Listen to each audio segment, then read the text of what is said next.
네, 오늘부터 새로 시작하는 코너입니다. 주간 장윤선, 일주일에 한 번. 이 코너에는 매거진 형태로 커버 스토리, 또 인물 포커스 이렇게 구성을 좀 해보려고 합니다. 자, 주간 장윤선, 장윤선 기자 나왔습니다. 안녕하십니까? 네, 안녕하십니까? 어때, 코너 이름 좋습니까? 좀 당혹스럽긴 해요. 왜냐하면 주간, 월간 이런 거는 월간 정두원. 네, 좋지 않습니까? 그렇게 좀 품격이 전 일간 높은... 박준입니다. 주간 장윤선 씨. 아, 네, 알겠습니다. 네.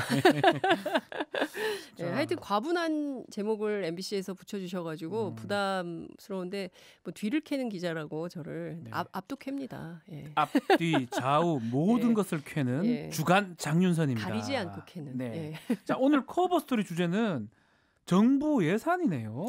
예, 정부 예산이고 방금 뉴스로 속보로 다 전달이 됐기 때문에 아마도 내일 오후 2시에 국회 본회의 열려서 내년도 예산안 처리가 될 걸로 보입니다. 네. 민주당하고 자유한국당이 합의 처리하기로 결정을 내렸는데 이제 추워지는데 바깥에서 농성하시는 야삼당 3당은 농성합니다. 예, 걱정입니다. 아마 선거제도 문제와 관련해서 정치가 다시 또 냉각 국면으로 들어가지 않을까 이런 전망이 가능할 것 같습니다. 네, 자 예산 관련해서 네. 어떤 문제를 좀 다루고 싶은 겁니까? 제가 정부 예산 하면 네. 예산 머리 아파 숫자 무슨 다 퇴근길에 피곤해 죽겠는데. 네, 저는 사실은 정치 얘기는 좋은데 그러니까요. 예산 얘기는 머리 아프다. 산수 같아서 싫어요. 수학 같아서. 그런데요. 네. 사실은 제가 이 정부 예산을 갖고 온 이유가 있습니다. 아, 뭐죠? 저출산이 국가적인 재앙이다. 그래서 출산 주도 성장을 주장했던 당이 있죠. 바로 자유한국당인데 근데 이 당에서 한부모 가정시설 지원 예산을 전액 삭감해야 된다는 주장을 해서 한바탕 소동이 빚어졌었잖아요. 맞습니다. 그 정부가 미혼모 등 그 한부모 시설에 입소한 아이들을 위해서 이용하도록 하는 돌봄 서비스에 한 61억 정도 예산을 책정했는데 이거 싹 다 깎아라라는 요구를 자유한국당에서 했던 겁니다. 모든 걸 국가가 책임지는 건 곤란하다. 이 돈 안 된다. 이렇게 주장을 했던 건데요. 이것 때문에 사실은 여론이 장난이 아니었습니다. 맞습니다. 그때. 여론이 장난이 아니었었는데요. 네. 사실 유럽 복지국가들 특히 이제 영국 같은 데를 보면 요람에서 무덤까지 정부가 다 책임진다고 합니다. 그러니까 사실상 복지국가 형태가 다른 사람은 몰라도 최소한 사회적 약자들에 대해서는 책임지고 보호하는 이런 의무가 있다고 볼 수 있는데 이 돈 깎아야 된다라고 주장했던 분이 기재부 차관 출신이에요. 국회의원인데 그 자기 지역구가 경북 김천이거든요. 여기 도로 확장하는데 830억 예산 배정했다고 홍보했습니다. 이래서 더 욕을 먹은 거예요. 그따위로 정치하지 마라 이랬다면서요. 그렇죠. 왜냐하면 이런 겁니다. 국민적 이익. 모든 국민들이 들었을 때 저건 정말 공공의 예산으로 모두가 함께 써야 된다라고 생각하는 게 있고요.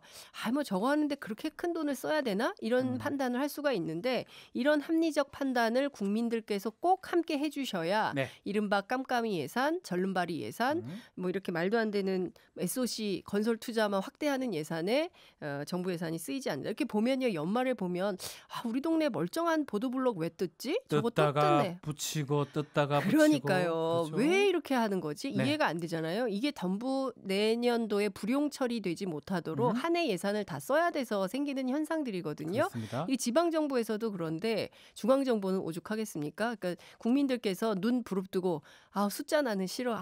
알아서 하겠지. 이게 아니라 잠깐만 내 돈 어디 쓰고 있지? 내 세금 어디 쓰고 있지? 이거 꼼꼼하게 살펴보셔야 된다. 너무 길게 얘기했네요. 지금 퇴근길이잖아요. 퇴근길에 집 앞을 가면서 보도블록 공사를 하고 있는지 마는지. 밤에는 안 하겠다. 밤에는 하는 데도 있어요. 아스팔트 공사 이런 거 밤에도 해요. 한번 눈여겨보고. 네. 그러니까 정부 예산이 제대로 쓰고 있는지 쓰여지고 알아보는 있는지. 좋은 시간이 아닌가 생각이 드는데요. 먼저 이 법정 처리 시한을 나흘이나 넘기고 겨우 오늘 합의가 됐는데요. 그렇습니다.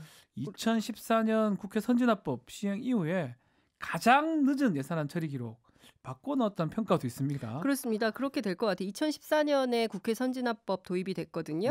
첫 해에 12월 2일 오후 10시 12분이었어요. 정말 행복했습니다. 일찍 갈 수 있었어요. 왜냐하면 그 전에 그러니까 국회 선진화법이 도입된 이후에 우리가 식물국회 얘기하는데 그 전에는 동물국회예요. 그래서 12월 31일 날 국회 풍경이 진짜 볼만했습니다. 동물 싸움. 그렇죠. 다 대기 중이고요. 누구 하나 집에 갈 수 없고요. 기자들도 다 남아서 그때 무슨 쇠사슬 이런 거 등장하고 보좌관들 다 막 의자 밀고 해가지고 몸싸움해서 예산안 처리하고 늘 그런 풍경들을 봐왔는데 국회 선진화법 도입된 이후에는 그런 풍경이 사라졌죠. 근데 올해 같은 경우에는 그런 싸움은 없어졌으나 처리 시간이 계속 늦어지는 문제가 있는데 네. 오늘 벌써 6일이니까 이틀이나 더 늦어졌다고 볼 수 있겠죠. 예. 자, 근데 나라 살림이 사실 한두 푼이 아니잖아요. 그렇습니다. 얼마 정도 됩니까? 우리 예산이? 내년도 예산 정부가 세운 예산이 470조 5천억 원인데요. 와. 오늘 합의한 안에서 야당의 반대가 있어서 약 한 5조 원가량, 5조 예. 2천억가량 삭감된 걸로 알고 있습니다. 음. 엄청나게 큰 돈이에요. 올 그렇죠. 여름부터 쏟아진 정부 예산안 관련된 보도 내용을 종합을 해보면 전부 슈퍼 예산이라고 합니다. 왜냐하면 그렇게 한 이유가 있는데요. 작년도 그러니까 올해보다 9.7%가 늘어나요. 내년 네. 예산은. 그러니까 이게 2008년 미국발 서프라임 모기지 사태 있었잖아요. 네. 그때 국제금융 위기 때 이거 어떻게든 빨리 확대 재정 풀어서 대응해야 된다. 이때가 2009년이거든요. 이때 10.6% 올랐어요.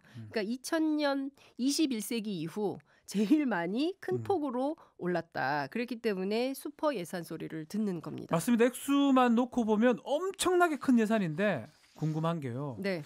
정부 왜 이 시점에 이렇게 재정 확대 정책을 펼치는지 그것도 궁금해요. 그렇죠. 그러니까 뭐냐면 지금 정부가 적극적인 재정 정책이 필요하다고 네. 판단한 이유는 사실 경제가 어렵기 때문이지요. 그런데 우리가 뭐 재벌 부자들도 경제가 어렵고 정말 그 소득 하위 1분위에 해당하는 분들도 경제가 어렵다라고 퉁쳐서 얘기를 하는데 네. 그렇게 얘기하면 안 될 것 같고요. 사실상 국제 경기 흐름이 둔화세에 있기 때문에 우리도 경기 둔화세에 있는 것은 확실하게 맞다. 그것은 지표로 드러난다. 다만 양극화가 굉장히 심각하기 때문에 이 네. 직면한 경제적 양극화 문제를 어떻게 해결할 거냐. 그리고 청년 실업 문제 또 중장년층, 노년층 뭐 이거 실업 문제 심각한데 이거 어떻게 해야 어떻게 되느냐. 할 것이냐. 저출산 고령화 문제 너무 심각한데 이것은 정말 공공의 영역으로 해결을 해야 된다라는 차원에서 한 거죠. 무엇보다 재벌 대기업이 지금 883조 원이나 되는 사내유보금 사내유보금 많죠. 30대 재벌 기업 쌓아놓고 있거든요. 네. 근데 이거 풀어가지고 투자도 하고 일자리도 만들고 이러면 얼마나 좋겠습니까? 그런데 안 그래요. 그러니까 우선 정부가 세금을 풀어서 공공 분야에서부터 할 수 있는 일자리도 만들고 저출산 고령화 대책을 타개할 수 있을 만한 정부 대책들을 하다 보니까 그에 걸맞는 예산이 필요했던 거죠. 아하. 그래서 이렇게 하는 거다 이렇게 볼 수가 있을 것 같습니다. 자, 그리고 박근혜 정부 때 담배세를 워낙 많이 걷었어요. 그래서 아우. 세수가 근데 이것도 참 그래요. 비싸요 담배가. 그러니까 없는 분들이 사실은 화가 나고 속이 타니까 힘들어하셨어요. 어떻게 해요? 많은 술 잡수시고 분들이. 예? 막걸리라도 한잔 네. 해서 이거 오늘 화를 풀어야 될 거 아니에요. 담배라도 한 대 피우고 이런 문제가 좀 있어서 확대 재정 정책에 대해서 큰 차원에서는 문제가 없지 않냐라는 판단도 정부가 내린 것 같습니다. 자, 그러면 꼼꼼히 우리 470조가 넘는 이 막대한 돈 어디에 씁니까? 정부가 2019년 활력 예산 이렇게 네. 잡았는데요. 내 삶의 플러스 예산 이렇게 잡았는데 우선 이름은 좋네요. 이름은 내 좋습니다. 삶의 플러스 예산, 네. 활력 예산. 일단 마이너스가 아니니까 마음에 들어요. 네. 그런데 굉장히 다양합니다. 보건복지 분야를 보면 작년 예산보다 12.1%가 늘어납니다. 앞서 말씀드린 대로 한부모 아동 양육비 지원이 확대가 되고요. 그리고 한부모 가족시설의 아이 돌봄이 무상으로 지원이 됩니다. 네. 그리고 주거급여 대상자들이 있어요. 지금 막 지하철역에서도 홍보하고들 계시던데요. 중위소득이 얼마인 줄 아세요? 얼마입니까? 71만 9,005원입니다. 아. 중위소득이. 하위소득이 아니라 중위소득이. 그러니까 좋네요. 네. 적습니다. 근데 이런 분들이 43%에서 44%로 1% 확대가 되는 거고요. 네. 뿐만 아니라 이제 그 발달 장애인들 있잖아요. 네. 주간 활동 서비스, 부모 멘토링 뭐 이런 것들도 되고요. 이제 보호가 종료된 아동들 있어요. 그런데 그런 아동들에게 자립수당으로 월 30만 원, 그리고 기초연금 30만 원, 150만 명 대상이고요. 네. 노인 일자리도 61만 개로 늘어나고 신혼부부 주거 지원 공공임대도 13,000호가 늘어나게 됩니다. 자금융자 되게 중요하잖아요. 네. 이것도 37,000 가구에게 도움이 된다고 하는데요. 뿐만 아니라 뭐 남성 육아휴직급여 인상, 뭐 배우자 출산휴가, 의료 경우도 권역 외상센터가 15개로 늘어나고 지역 거점병원, 공공어린이 재활병원 뭐 이런 것들. 그러니까 복지 예산이 사실 좀 많이 늘어납니다. 일자리 예산도 좀 많이 늘어났네요. 많이 늘어났는데 좀 깎여요. 이번에 깎인 게 있군요.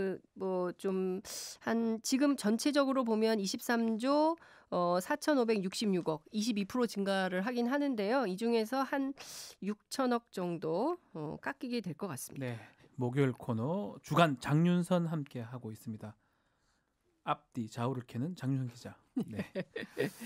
자, 예산 얘기를 좀 하고 있는데 네. 예산 중에 남북 협력 기금 이게 네.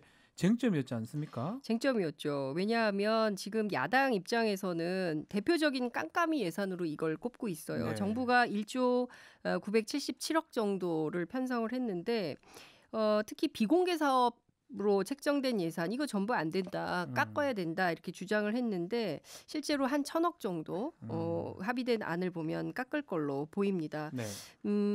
그런데 이런 생각을 좀 해볼 필요가 있을 것 같아요. 이게 지금 현재에 보면 그 대북 제재가 현존하고 있고 북미 정상회담도 그렇고 남북 관계도 진전이 되지 않기 때문에 지금으로서는 불용 처리될 수 있다 이렇게 야당이 주장하는 게 맞을 수는 있습니다. 네. 그러나 이 미래를 본다면 지금 당장 워싱턴에서 강경화 장관, 폼페이오 장관 만나서 혹시라도 김정은 위원장의 답방을 논의하는 거 아니냐. 그렇죠. 물론 이낙연 총리의 경우에는 답방과 관련해서 북미 양쪽 어디로부터도 뭐 정확한 감지가 되는 것은 없다 이런 얘기를 하고 있긴 합니다만 그래도 이 길은 결정된 평화의 길이고 거스를 수 없는 길이거든요. 그렇다면 이런 예산은 책정해 두는 것이 맞지 않나라는 생각이 좀 드는데 어쨌든 야당의 판단대로 가기로 했습니다. 그래서 그렇죠. 줄여서 가게 됐죠. 자, 논란이 또 있었던 게 특수활동비인데요. 이건 어떻게 됩니까? 이것도 깎였어요. 깎였군요. 네, 깎였어요. 22.4% 깎았는데요. 저는 이거는 야당의 주장이 옳다고 생각합니다. 야당이 어떤 주장을 했냐면요.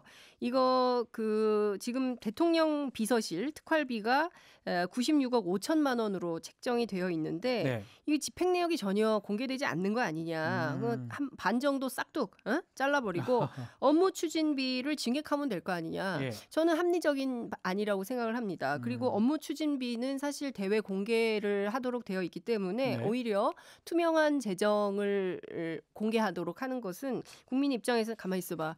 대통령 비서실이 어디다가 얼마 썼나 이런 거 궁금할 수 있잖아요. 이런 거 궁금하죠. 확인할 수 있도록 불필요한 논쟁도 치울 수 있도록 이렇게 하는 것은 저는 좀 잘했다고 생각이 좀 됩니다. 네, 내년도 한 해 우리나라 살림살이 약간 좀 살펴봤습니다. 기회가 되면 좀 더 구체적으로 다 얘기를 좀 해보겠습니다.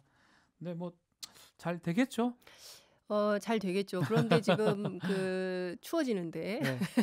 지금 텐트 친 분들 그 야3당이 선거제도 관련해서 세게 비판을 하고 있기 때문에 단식 얘기까지 나왔습니다. 그렇습니다. 손학규 대표 단식 결의했죠. 그리고 지금 더불어 한국당이라는 얘기 나오고 있죠.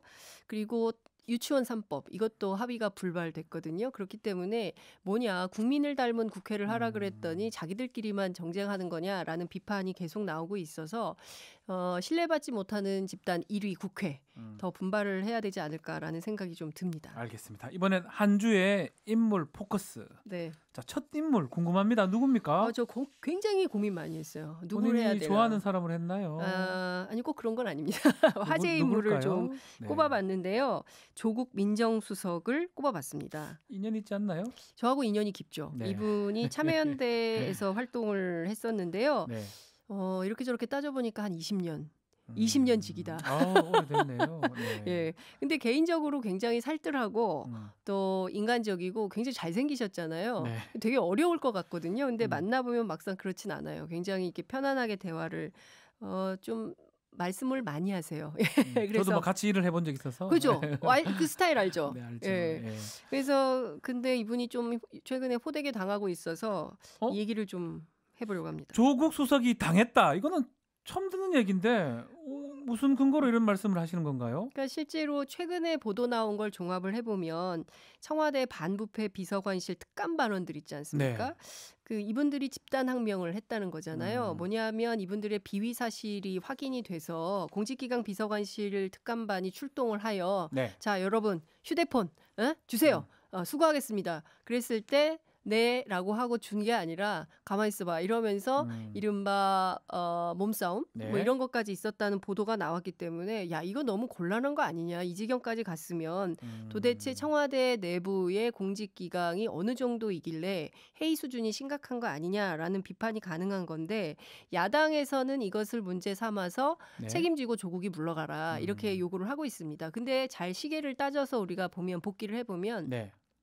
올 초에 문재인 정부에서 이게 삶이냐에 대한 답을 내놓겠다고 하면서 소득주도 성장에 대한 드라이브를 걸었습니다. 네. 그때 야당이 표적으로 삼았던 사람이 장하성 청와대 정책실장이었거든요. 맞습니다. 물론 뭐 김동연 경제부총리하고의 갈등설이 꾸준히 제기가 됐었지만 최근에 드러나는 여러 가지 지표들을 종합해 보면 저임금 노동자들의 수준이 줄어들고 있고 그리고 200만 원의 임금을 받는 노동자들이 60%가 넘었다는 네. 통계청 결과가 나오고 있어요.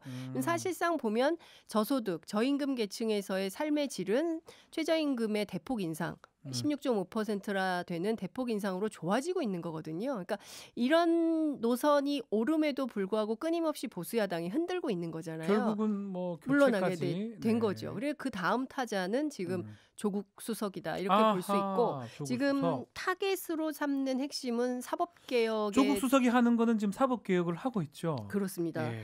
지금 사실은 사법개혁 뭐 국회에서 사법개혁추진위원회 사개특위 사개추위. 예, 사개특위도 출범을 했습니다만 그래서 두 가지가 핵심이거든요. 하나는 고위공직자 비리 수사처를 신설하는 것이고 또 하나는 검경 수사권 조정. 사실 대한민국 역사에서 처음으로 법무부 장관, 행자부 장관 만나서 검경 수사권 조정에 대해서 합의안을 만들기도 했거든요. 그렇죠. 그래서 이게 연말까지 활동 시한이 끝나요. 오늘이 12월 6일이기 때문에 3주 정도밖에 안 남아서 이 안에 마무리를 지어야 되는데 오늘 제가 취재를 해봤습니다. 네. 국회에도 전화를 해보고 청와대에도 전화를 해봤는데 청와대 쪽에서는 이것은 어쨌든 입법과제이므로 국회에서 해결을 해줘야 된다라는 답변이 나오고 있고요. 그리고 제가 박영선 위원장에게 그 카톡을 보냈거든요. 네. 근데 답변이 왔어요. 어떤 답변입니까? 유유. 울어요? 울고 있어요. 어. 그러니까 되도록 만들어야 함에도 불구하고 지금 예. 상당히 어렵다. 난항 중이다라는 것을 고백한. 그거하고 조국 수석의 사퇴 요구하고 맥락이 닿아 있다는 겁니까? 그러니까 지금 중요한 조국 수석의 임무는 사법 개혁을 해야 되는 사법개혁인데. 임무를 띠고 있는데 사실상 지금까지 진도가 전혀 안 나가고 있고 이 상황에서 그만두기도 난무한 상황이거든요. 난망한 상황이거든요. 그러니까 사법개혁 완수 전에는 절대로 못 내려온다. 이런 말씀인가요, 지금? 그렇죠. 제가 아하. 보기에는 조국 수석의 경우에는 내려오기가 매우 곤란하고 대통령께서도 아마 그런 정도의 미션을 주지 않았을까라는 생각이 좀 듭니다. 그렇기 때문에 재신임을 얘기했죠. 그렇습니다. 재신임 결정을 내린 것이고요. 그럼에도 불구하고 김앤장 갈등을 계속적으로 부추겼던 것처럼 야당에서는 임종석 비서실장 그리고 조국 수석에 대한 비판의 칼날을 늦추진 않을 거다라는 생각을 합니다. 야, 들어보니까 아우 기가 솔깃한데요. 네. 앞뒤 좌우를 캐는 기자 장윤선 기자와 함께 만듭니다. 주간 장윤선. 오케이, 재밌게 들었는지 벌써 모르겠습니다. 끝났어요. 못한 얘기 많은데. 다음 주에 또 큰일 났다. 해줘요. 예. 네, 2000년 이후에 최초 이게 얘기해야 되는. 네, 다음 주는 더 재밌어질 것 같습니다. 정수 기자, 다음에 네. 뵙겠습니다. 네, 고맙습니다. 네, 감사합니다. 박지훈의 세계는 그리고 우리는